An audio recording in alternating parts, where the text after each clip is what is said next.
ষষ্ঠ অধ্যায়ের কথা খুব সুন্দর রয়েছে। এখানে ওই একই কথা ভগবান বিষ্ণু একে একে মা লক্ষ্মীকে শ্রবণ করাচ্ছে, বলছে শোনো গোদাবরীর তীরে, এটা খুব সুন্দর, এর ভেতর থেকেও বলে লীলার মধ্যে থেকে অনেক আমাদের জীবনের দৈনন্দিন জীবনের অনেক জ্ঞান পাওয়া যায়। গোদাবরী নদীর তীরে প্রতিষ্ঠানপুর বলে একটা জায়গা ছিল, যাকে আমরা সহজ ভাষায় পৈঠান বলে চিনি, হয়তো অনেকের নাম জানা থাকতে পারে, পৈঠানপুর, প্রতিষ্ঠানপুর। আর এইখানে ভগবানকে সবাই পিপলেশ ভগবান বলেছে। যেমন আমরা এখানে ভগবানকে মাধব বলে ডাকি, তাই তো, মাধব বাড়ি নাম দেওয়া রয়েছে, ভগবানকে মাধব বলে ডাকা হয়, কোথায় গোবিন্দ বলে ডাকা হয়, কোথায় রাধারমন বলে ডাকা হয়, এক এক জায়গায় এক এক নাম। ঠিক তেমন প্রতিষ্ঠানপুরে এই পৈঠানে ভগবানকে পিপলেশ ভগবান বলে ডাকা হয়। বলিয়ে পিপলেশ ভগবান কি। আর এইখানে এক রাজা ছিলেন, রাজার নাম হলো জনশ্রুতি মহারাজ। অত্যন্ত ধার্মিক রাজা, মানে সাধারণ ধার্মিক বললে ভুল হয়ে যায়, অত্যন্ত ধার্মিক রাজা। তিনি কি করতেন, প্রজাদের নিমিত্তে আর নিজের জন্য ধর্ম কর্ম হিসাবে যাগ যজ্ঞ সবসময় করতেন। আচ্ছা, যাগ যজ্ঞ শুধু বললে একটু কম হয়ে যাবে, যজ্ঞ করতেন। কেমন যজ্ঞ? এমন যজ্ঞ করতেন, ওই যজ্ঞের ধোঁয়া স্বর্গের নন্দন কানন পর্যন্ত পৌঁছে যেত। চিন্তা করুন, কত বড় যজ্ঞ হলে তার ধোঁয়া কত উঁচু পর্যন্ত যেতে পারে। এই জনশ্রুতি মহারাজ এমন যজ্ঞ করতেন যে সেই যজ্ঞের ধোঁয়া স্বর্গের নন্দন কাননে পর্যন্ত পৌঁছে যেত। আর নন্দন কাননে যে কল্প বৃক্ষ আছে, সেই বৃক্ষের পাতাকে কালো করে দিত। বোঝা যাচ্ছে তো? কাঠে রান্না করেছেন তো? হ্যাঁ, নিশ্চয়ই করেছেন। আপনাদের যা বয়স তাতে বোঝাই যায় আপনাদের অবশ্যই অভিজ্ঞতা আছে। যেখানে কাঠে রান্না করা হয় দেখবেন সেখানে কালি পড়ে যায়, করে তো। ধোয়া পুরো ভালো করে দেখতে নাও যদি পারেন, ধোয়া নেই, মনে করুন একদম আগুন ভালোই হয় কাঠের উনুনে, ধোয়া বেশি হয় না, তা হলেও দেখবেন 1 মাস 2 মাস 3 মাস পরে দেখা যায় কালো কালো হয়ে গেছে, তাই তো? তাহলে ওইটুখানি আগুনে ওইটুখানি ধোয়া যদি কালো কালো হয়, তো চিন্তা করুন ওই কল্পবৃক্ষের পাতায় কালি পড়তে গেলে অত উঁচুতে স্বর্গে যদি ধোয়া পৌঁছাতে হয়, কত সাংঘাতিক আগুন আর ধোয়া হলে পরে তাহলে গিয়ে সেই স্বর্গে পৌঁছায়। এইবার বিচার করে দেখুন যে জনশ্রুতি মহারাজ কেমন ধার্মিক ছিলেন, কত বড় যজ্ঞ করতেন। আর কি করতেন? প্রজাদের জন্য সবসময় তৎপর, প্রজাদের সেবা করার জন্য, প্রজাদেরকে সন্তানের মতন ভালোবাসতেন। প্রজাদের জন্য নলকূপ বসিয়ে দিতেন, পুষ্করিণী সংস্কার করতেন, যা যা প্রয়োজন সব ধর্মকর্ম করতেন, প্রজাদের সব সুবিধা দিতেন। আর এত বড় ধার্মিক দেবতারা পর্যন্ত জনশ্রুতি মহারাজের ওই যজ্ঞ দেখবার জন্য আসতো। কখনো কখনো দেবতারা নিজেদের রাজহংসের রূপ নিয়েও চলে আসতো জনশ্রুতি মহারাজকে দেখবার জন্য, আশীর্বাদ করবার জন্য। আর রাজার এই ধর্মের কারণে দেবতারা সবসময় তৃপ্ত থাকতেন। নির্দিষ্ট সময়ে বৃষ্টি হতো, ক্ষেত একদম সুজলা সুফলা হয়ে রয়েছে। অনাবৃষ্টি বলে তার রাজ্যে কিছু ছিল না, অনাহারে কোনো ব্যক্তি থাকতেন না, সবাই ধর্মকর্ম করতেন। বলে রাজা যেমন হয় প্রজা তেমনই হয়, ঘরে বাপ যেমন থাকে বেটাও তেমন থাকে। বাপ যদি অধর্ম করে, ওই বেটা দেখতে দেখতে আপনি আপ সেও অধর্ম করবে। জনশ্রুতি মহারাজ এখন যজ্ঞ করছেন, আর দেবতারা কি করেছে, রাজহংসের রূপ নিয়ে আজকে আসছেন জনশ্রুতি মহারাজকে দেখবার জন্য।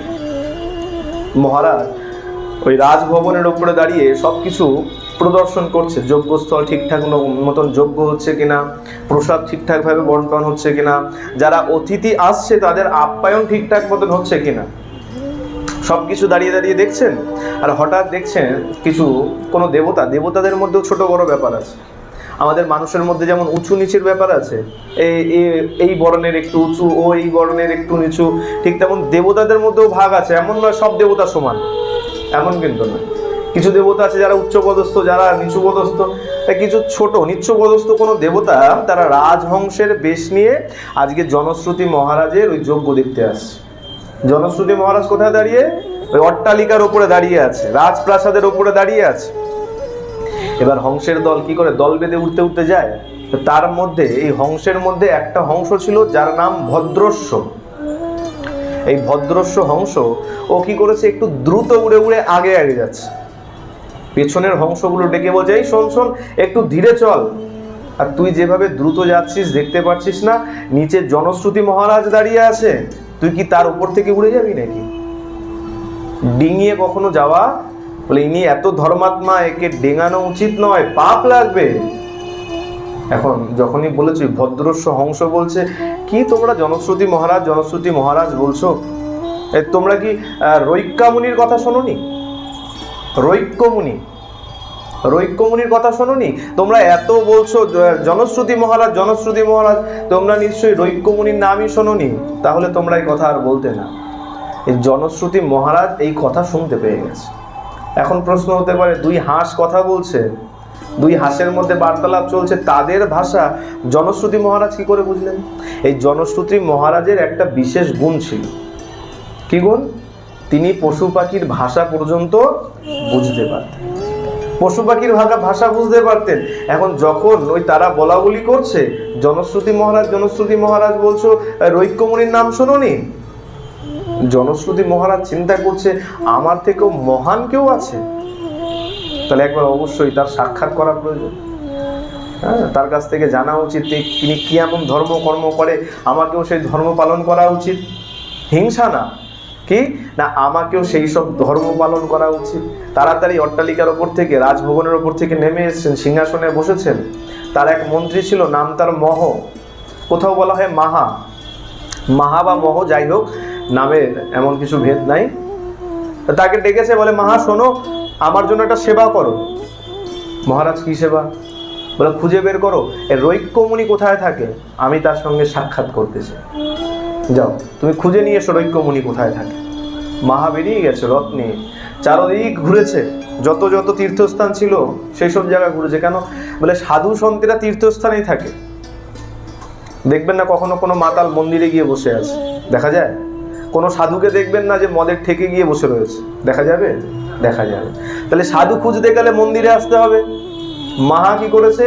সমস্ত তীর্থস্থান খুঁজে নিয়েছে, পায়নি। অন্তিমে যখন ফিরে যাওয়ার আগে কাশ্মীরে গেছে। কেন? কাশ্মীরে একটা বড় শিব মন্দির আছে, এই শিব মন্দিরের নাম হলো মানিকেশ্বর। এই শিব মন্দিরের নাম, ভোলানাথের নাম হলো মানিকেশ্বর ভগবান, এই মন্দিরের নাম হলো মানিকেশ্বর মন্দির। বলিয়ে মানিকেশ্বর ভগবান কি। দর্শন করেছে ভোলানাথকে, মন প্রাণ দিয়ে দর্শন করে প্রণাম করে যেই বেরিয়ে আসবেন, বেরিয়ে আসতেই দেখছে মন্দিরের উল্টো দিকে একটা বট গাছের নিচে একটা খুব সাধারণ এক ঋষি বসে আছে, মুনি সাধু বসে আছে। বলে দেখো ভগবানের কৃপা ছাড়া কোনো কিছু পাওয়াও যায় না। ভোলানাথকে দর্শন করলো আর বলে বৈষ্ণব, তো বৈষ্ণব আরেক বৈষ্ণবকে মিলিয়ে দিল। প্রেম সে বলো, এসছে ভোলানাথের দর্শন করতে, আর যাকে খুঁজছিল আজকে তাকে পেয়ে গেল। জিজ্ঞাসা করেছে, গিয়ে প্রণাম করেছে, সাধারণ দেখতে, কিন্তু তার মুখের থেকে এত জ্যোতি বেরোচ্ছে, অঙ্গ থেকে এত জ্যোতি বেরোচ্ছে, দেখলে মনে হচ্ছে কোনো দিব্যাত্মা, কোনো দিব্য পুরুষ। প্রণাম করেছে, প্রণাম করে পরিচয় জিজ্ঞাসা করছে। আচ্ছা ঋষিবর, যদি কিছু মনে না করেন, আপনি কি কোনোভাবে রৈক্যমুনি? যেই পরিচয় জিজ্ঞাসা করেছেন, রৈক্যমুনি মাথা নাড়িয়ে বলছেন যে হ্যাঁ আমি রৈক্য। যেই শুনেছেন বলে মহর্ষি, আমি আপনাকে কোথায় না খুঁজেছি, আমার রাজা জনশ্রুতি মহারাজ আপনার সঙ্গে সাক্ষাৎ করতে চায়, আপনি একবার চলুন আমার রাজার সঙ্গে একটু সাক্ষাৎ করবেন। রৈক্যমুনি বলছে, শোনো, আমি কারোর সাথে কোথাও দেখা করতে যাই। যে সদ্গুরু হয় তার কাছে যে 1 টাকা দেয় সেই শিষ্যও যেমন, আর 50 টাকা দেয় সেই শিষ্যও তেমন। সদ্গুরুর কাছে কখনো অর্থের বিচারে শিষ্যত্বের বিচার। রৈক্যমুনি সে সাধারণ ব্যক্তির সঙ্গে যেভাবে দর্শন দেয়, রাজা মহারাজার সাথেও সেভাবে দর্শন দেয়। এমন নয় রাজা ডেকেছে মানে একদম উঠে সঙ্গে সঙ্গে চলে পড়বে, না, আমি ভজন করতে এসেছি, আমার কাছে রাজা বলে প্রজা বলে কেউ কিছু নেই, সবাই সমান। বলছে দেখো আমি কোথাও যাই না, তোমার রাজার যদি ইচ্ছা হয় তাকে বলো সে এখানে এসে আমার সঙ্গে সাক্ষাৎ। যেমনি বলেছে মাহা তাড়াতাড়ি রথ ঘুরিয়ে নিয়ে চলে গেছেন সেই প্রতিষ্ঠানপুরে, ওইখানে গিয়ে মহারাজকে বলছেন, মহারাজ দর্শন পেয়েছি, কিন্তু মুনিবর আসতে রাজি নন। কেন? তিনি বলছেন যে যদি মহারাজের ইচ্ছা থাকে মহারাজ যেন আমার কাছে আসে। আর মহারাজ তো ধর্মজ্ঞানী, তিনি ক্রোধ করে নাই। এমন নয় যে রাজা মানে আমি ডাকলাম আসলো না, না না না, তা নয়। মহারাজ চিন্তা করছে ঠিকই আছে, সাধু কেন আসবে, আমি যাব সাধুর কাছে। কিন্তু সাধুর কাছে যেতে গেলে একটা নিয়ম আছে, খালি হাত কখনো সাধুর দর্শন ভগবানের মন্দিরে যদি আসো, সাধু দর্শন করতে যাও, গুরুর বাড়িতে যাও, কিছু যদি নাও পারো একটা ফুল হাতে করে নিয়ে যাবে, একটা ফল হাতে করে নিয়ে যাবে, খালি হাত কখনো যাওয়া উচিত। এখন মহারাজ, তার কাছে তো ধন সম্পত্তি, অগাধ ধন সম্পত্তি রয়েছে, দেবতাদের আশীর্বাদে তার ধনভাণ্ডার একদম পরিপূর্ণ। তিনি কি করেছেন, রথ ঘোরে ঘোরে সোনা দানা মণি মাণিক্য যা যা পেরেছেন সব নিয়ে গেছে। সাধুর গুণ কিরকম, গিয়ে রৈক্যমুনিকে প্রণাম করেছে, প্রণাম করে বলছেন, মহর্ষি এই যা যা দেখছেন, যত যত রথ দেখছেন, এই সব আপনাকে আমি অর্পণ করলাম, আপনি এগুলো স্বীকার করুন। শোনা মাত্রই রৈক্যমুনি একদম ক্রুদ্ধ হয়ে গেছেন। আরে মূর্খ, আমি এইসব দিয়ে কি করব, তাড়াতাড়ি এগুলো তোল আর এখান থেকে বিদায় নে। কেন বলে, দেখো বলে না যে আগুনের মধ্যে যদি ঘি পড়ে তাহলে আগুন আরো বেড়ে যায়, আর কাম্য বস্তু যদি কাছে এসে ধরা দেয় আর তার যদি ভোগ আপনি শুরু করেছেন, তার মানে আপনি কামনার মধ্যে জড়িয়ে পড়েছেন। একটা জিনিস জানবেন, কাম্য বস্তু যত ভোগ করবেন কামনা ততই বাড়তে থাকবে, কামনা কোনোদিন কমবে না, কোনোদিন কমবে না। কাম্য যতক্ষণ না মনকে আপনি আটকাতে পারবেন, যতই ভোগ করবেন ভোগের বাসনা দিনে দিনে বাড়বে ছাড়া কোনোদিন। আজকে 10,000 টাকা মাইনে পাই, চিন্তা করব আগামী বছর 20,000 টাকা হলে ভালো হবে। আচ্ছা 20,000 টাকা হয়ে গেলে কি বাসনা শেষ হয়ে যাবে? কি চাইবো?